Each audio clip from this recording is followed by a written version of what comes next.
12장 1절에서 6절입니다.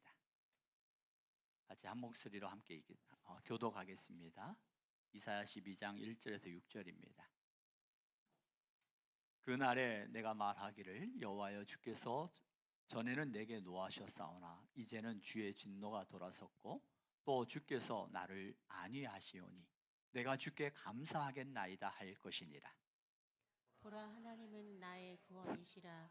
내가 신뢰하고 두려움이 없으리니 주 여호와는 나의 힘이시며 나의 노래시며 나의 구원이심이라.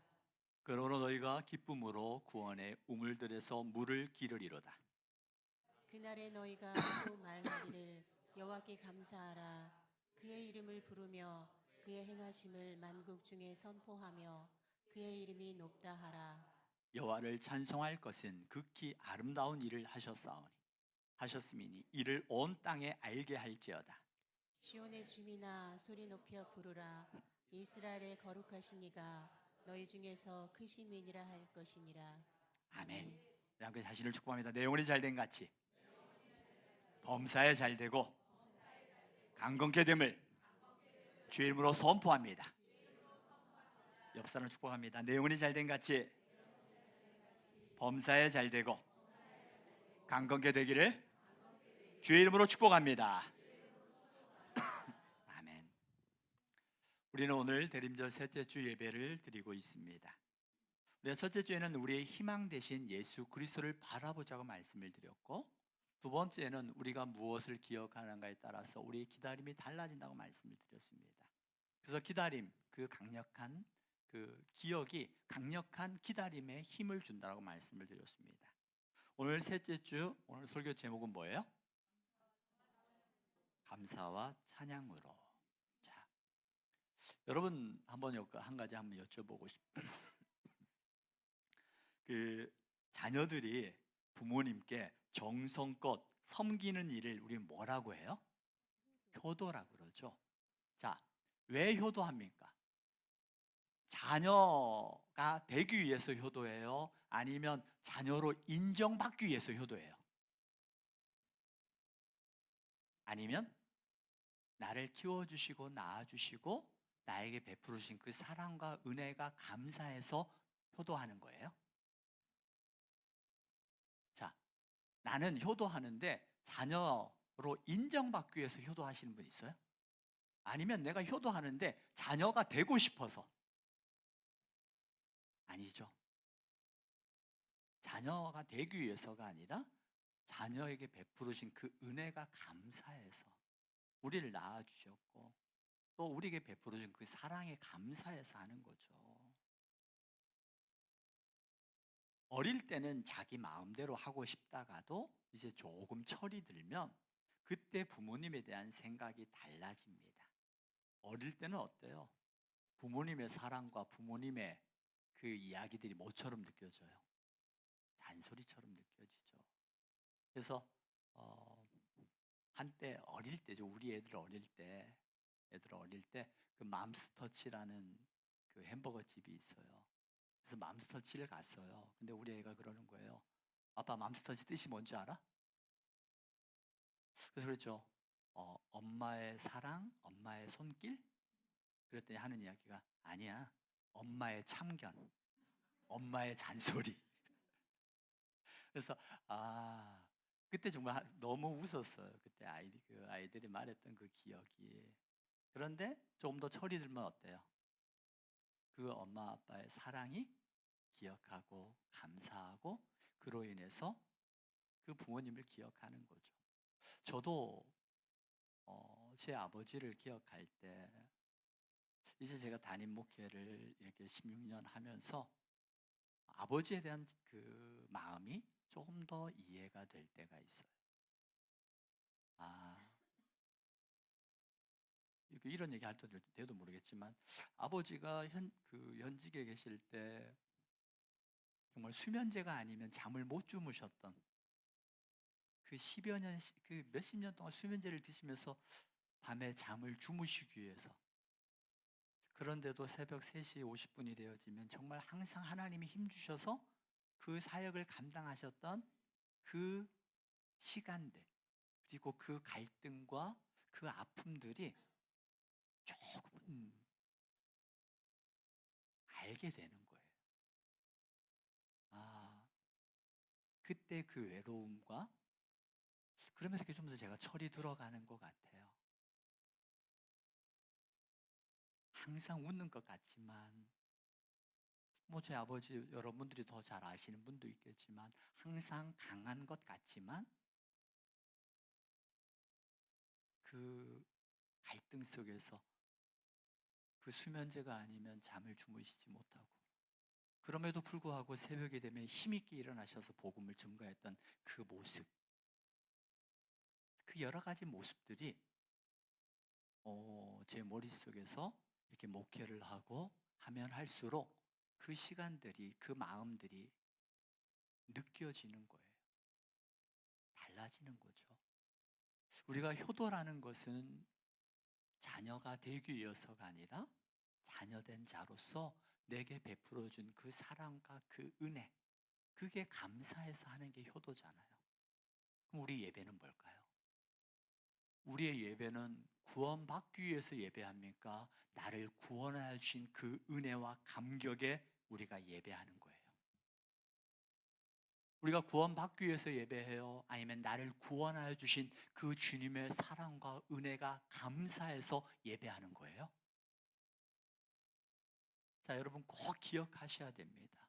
우리가 자녀 되기 위해서 효도하는 것이 아닌 것처럼 우리의 신앙생활은 내가 하나님의 자녀가 되기 위해서, 하나님의 천국 자녀가 되기 위해서, 구원받은 자녀가 되기 위해서 우리가 신앙생활하는 거 아니에요.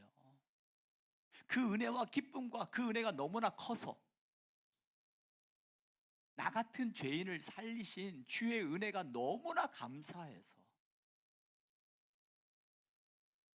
나 자신의 연약함을 인정하면서 이런 나를 자녀 삼아 주시고 이런 나를 목사로, 장로로, 권사로, 집사로, 성도로 나를 불러주신 그 은혜가 감사해서 예배하는 것이고요. 우리가 헌금을 드리는 것도, 우리가 봉사하는 것도 그 은혜가 너무나 커서 그 일들을 감당하는 거예요.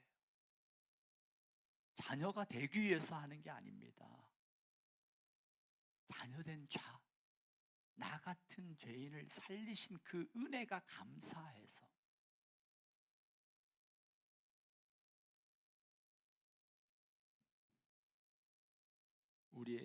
우리가 부모님께 효도하는 것이 자식되기 위함이 아닌 것처럼 자식된 자로 그 은혜가 감사해서 키워준 사랑과 베풀어준 사랑에 감사해서 우리가 하는 것처럼 우리의 신앙생활도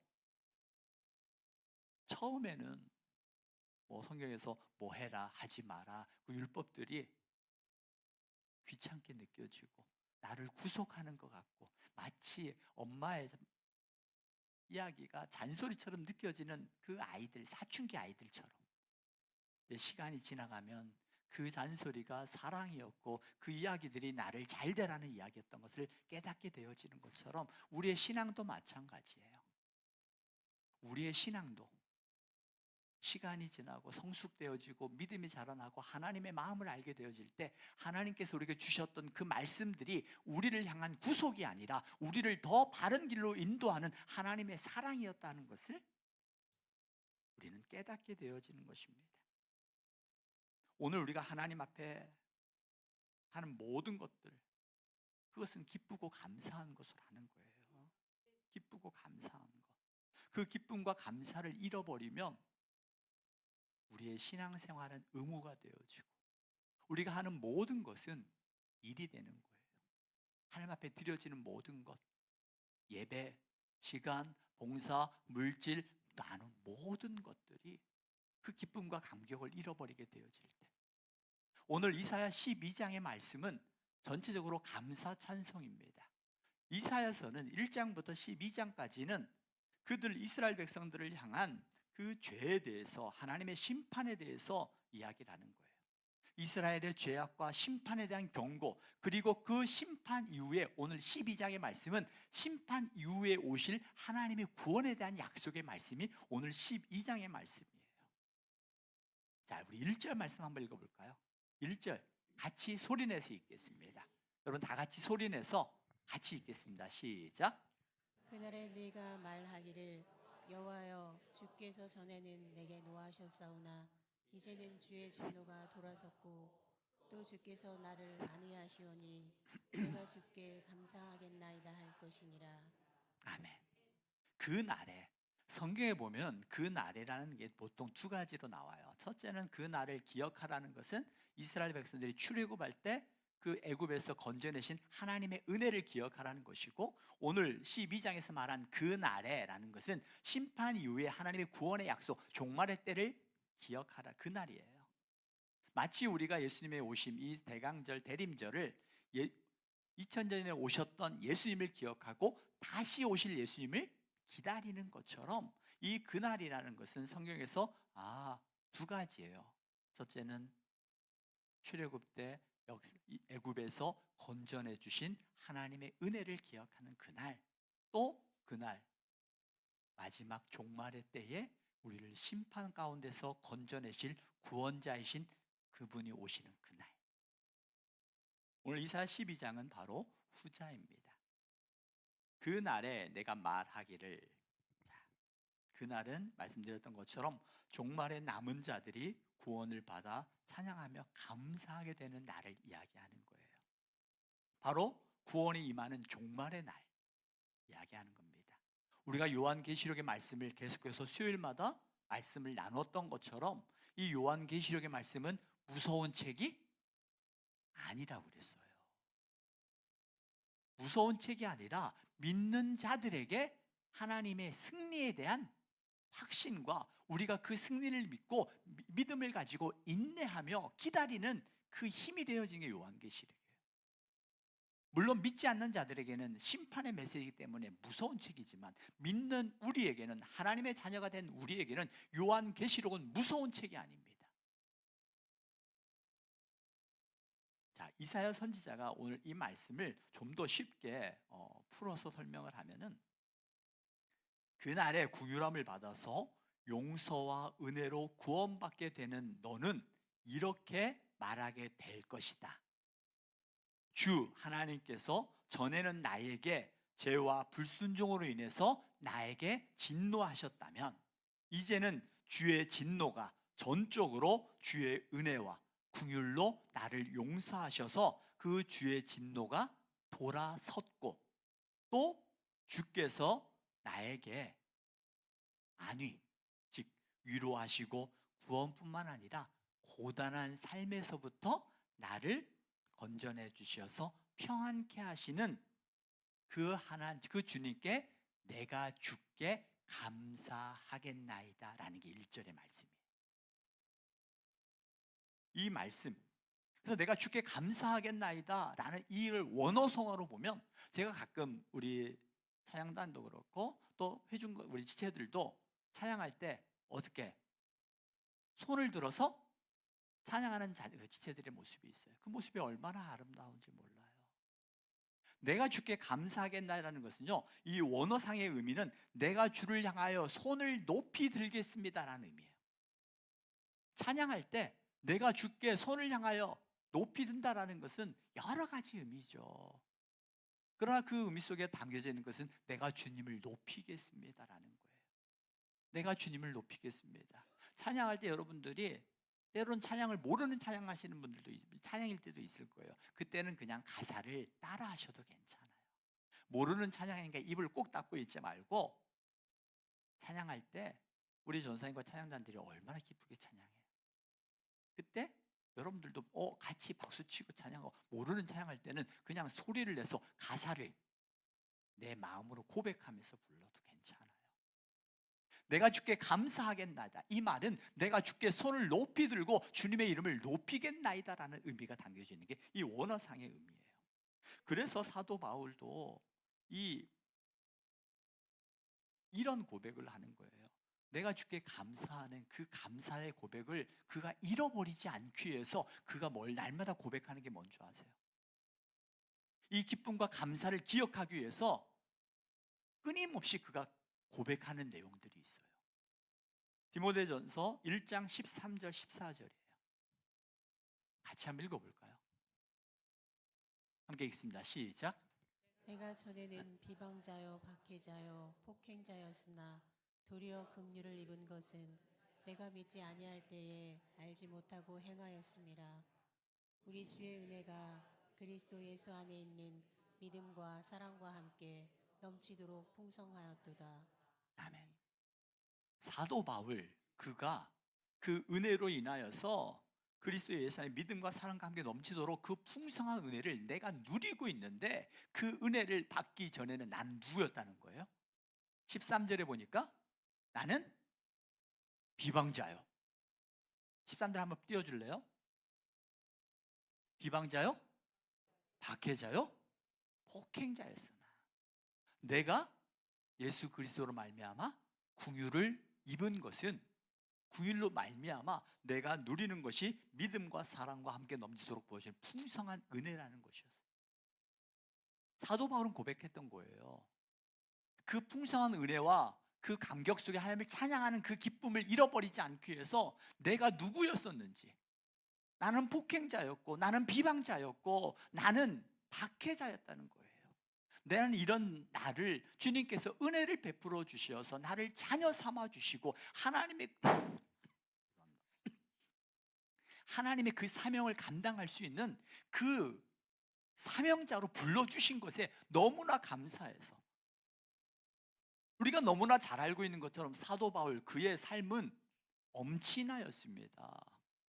그는 나면서부터 로마 시민권을 가진 자였고 그는 아버지가 천막 치는 그 사업을 해서 로마 8군단에 그 천막을 다 막 제공하는 엄청난 부를 가지고 태어났어요.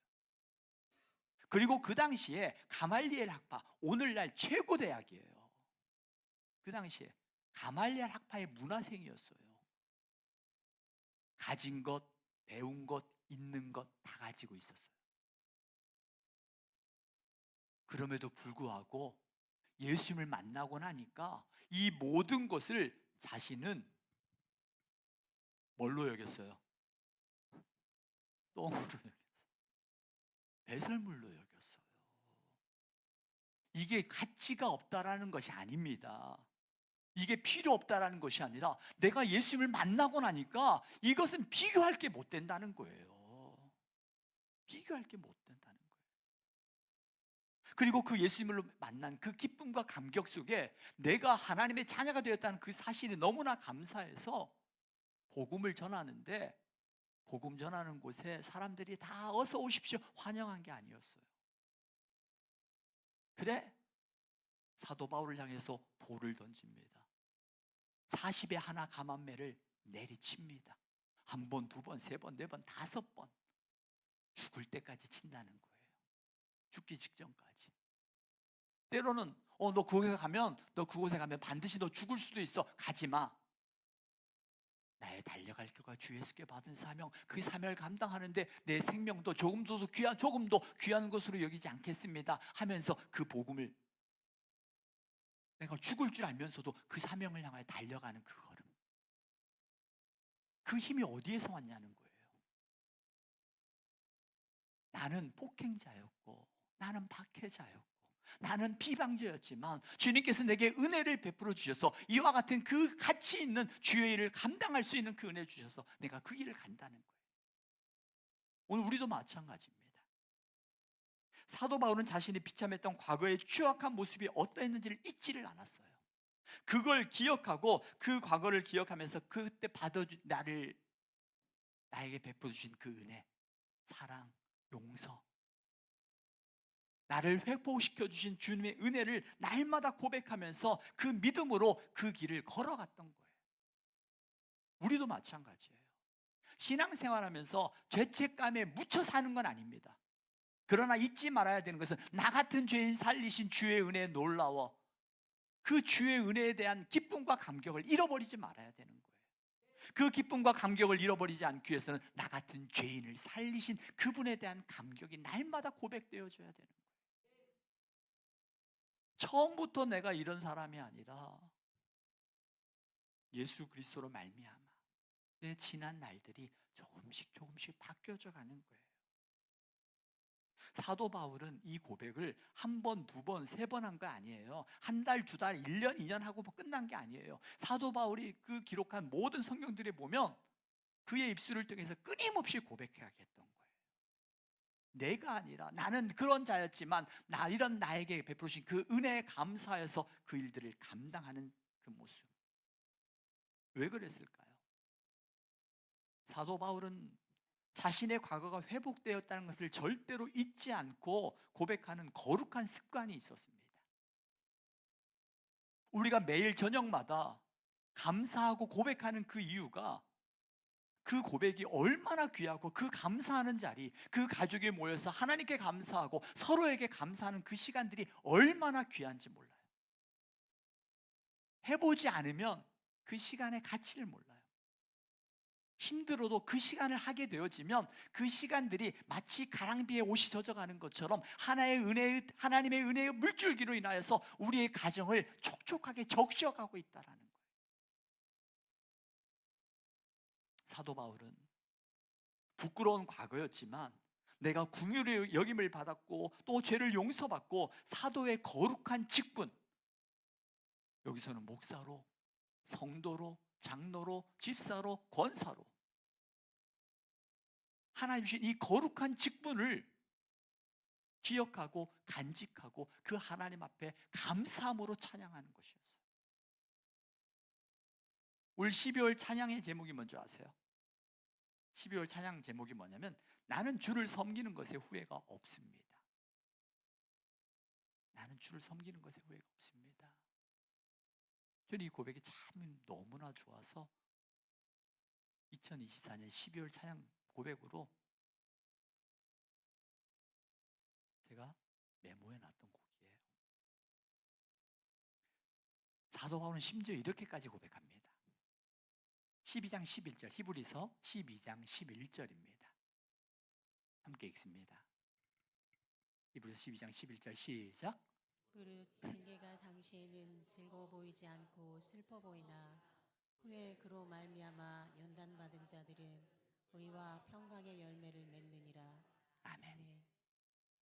무릇 징계가 당시에는 즐거워 보이지 않고 슬퍼 보이나 후에 그로 말미암아 연단받는 자들은 의와 평강의 열매를 맺느니라. 이 사도 바울은 이 하나님의 자녀에게 진노조차도 감사의 이유가 되어지는 거예요. 이 진노는 하나님의 진노는 사랑하는 자녀에 대한 하나님의 훈계한 모습이며 그 훈계는 훈계로 끝나는 것이 아니라 이를 통해서 더 큰 은혜로 바꿔 가실 그 풍성하게 넘쳐날 것이라는 것을 알기 때문입니다. 오늘 1절은 사도 바울은 바로 이 회복되었다는 사실, 그 용서받았다는 사실, 내가 은혜 받았다는 사실을 기억하고 그분 앞에 손을 높이 들고 하나님의 이름을 감사함으로 찬양하는 것이 얼마나 중요한가를 보여주고 있는 거예요. 제가 이 말씀을 준비하면서 또 한편에 이런 마음도 있습니다. 하나님, 우리가 살아가면서 물론 지금 이 나라 민족에 겪고 있는 이 현실 앞에서도 우리가 분노할 때도 있고 어떻게 이런 일이 일어나나 싶은 마음을 가질 때도 있을 겁니다. 근데 이것보다 더 크게 가슴이 아픈 일들은 개인적인 아픔들이죠. 이해할 수 없는 일들. 그 하나님 이해할 수 없는 일들, 그 일들이 일어날 때 저는 지금도 슬퍼요, 사실은. 지금도 아프고 하나님 앞에 묻죠. 하나님, 왜? 왜 하나님이 왜 어떻게 그런 일들이 일어납니까? 하나님 침묵하세요. 그때마다 제가 고백하고 또 고백하는 내용은 하나님, 그럼에도 불구하고 하나님은 선하심을 내가 믿습니다. 그런 상황에서도 모든 것이 합력하여서 선을 이루어 가신 하나님을 내가 믿습니다. 그 끓어오르는 내 마음에 그 아픔들을 짓누르고 하나님 말씀을 붙잡으려고 얼마나 몸부림치는지 몰라요. 개인의 아픔뿐만 아니라 우리 교우들의 아픔을 느낄 때가 있거든요. 그 아픔이 느껴질 때 물론 그들이 겪고 있는 아픔과는 비교할 수 없는 아픔이겠지만 이 목사로서 정말 한없이 아플 때가 있어요. 그때마다 저는 고백합니다. 하나님은 선하시고 하나님의 신실하심을 내가 믿습니다. 이해할 수 없는 상황들, 내가 받아들일 수 없는 일들 속에서도 그 하나님은 모든 것이 합력하여 선을 이루시는 하나님 그분을 내가 믿습니다. 내가 이해할 수 없는 이 마음이지만 그 하나님을 내가 믿습니다. 우리 사랑하는 교우들도 마찬가지예요. 하나님을 찬양하는 거. 지금 여러분들의 삶에 크고 작은 아픔과 갈등이 있는 분도 많이 있을 것입니다. 이 대림절 때에 전혀 마음에 와닿지 않는 분들도 있을 거고요. 그때마다 마치 다니엘과 세 친구들이 내가 그럼에도 불구하고 고백했던 것처럼, 그리 아니하실지라도 고백했던 우리 믿음의 선조들처럼 주님을, 하나님의 선하심과 신실하심을 인정하며 하나님을 찬양할 때에 하나님께서 모든 것이 합력하여 선을 바꾸어 가시는 그 하나님의 은혜가 오늘 우리에게로 나타날 줄 믿습니다. 그때 2절 3절 우리 한번 이사야 12장 2절 3절입니다. 우리가 어떤 상황 속에서 이 고백은 잊지 않았으면 좋겠어요. 같이 읽습니다. 함께 목소리를 읽습니다. 시작. 보라, 하나님은 나의 구원이시라. 내가 신뢰하고 두려움이 없으리니 주 여호와는 나의 힘이시며 나의 노래시며 나의 구원이시니라. 그러므로 너희가 기쁨으로 구원의 우물들에서 물을 기르리로다. 아멘. 하나님은 나의 구원이시라. 내가 신뢰하고 두려움이 없으리니 주 여호와는 나의 힘이시며 나의 노래이시며 나의 구원이심이라. 이 고백이 저와 여러분에게 날마다 끊어지지 않기를 주님으로 축복합니다. 이 고백이 끊어지지 않기 위해서는 우리는 끊임없이 구원의 우물물에서 물을 길어내야 돼요. 구원의 우물물이 어디입니까? 예수님이 말씀하십니다. 내게 오는 자는 영원히 목마르지 아니한다고요. 우리의 구원의 생수가 되시는 그 예수 그리스도 앞에 그분께서 주시는 그 구원의 물들을 우리가 끊임없이 마셔야 되는 거예요. 그때 잊지 말아야 되는 거예요. 그렇지 않으면 목사도 마찬가지예요. 손바닥으로 하늘을 가릴 수 있다 없다? 있어요. 아주 작은 거지만 때로는 그게 엄청난 거지만 그 엄청난 것보다 더 크신 하나님을 보지 못하게 하는 일들이 우리의 인생 가운데 얼마나 많이 있습니까? 얼마나 많아요.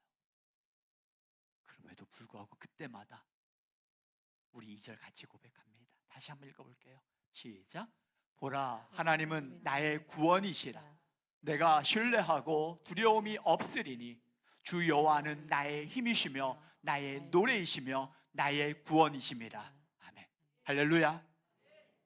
우리가 이 말씀을 기억하고 구원의 우물 되시는 예수 그리스도께 나아가 그분께서 주시는 은혜로 말미암아 오늘도 그 한 걸음 한 걸음 나아가는 저와 여러분의 이 대림절의 시간들이 되기를 주의 이름으로 축복합니다.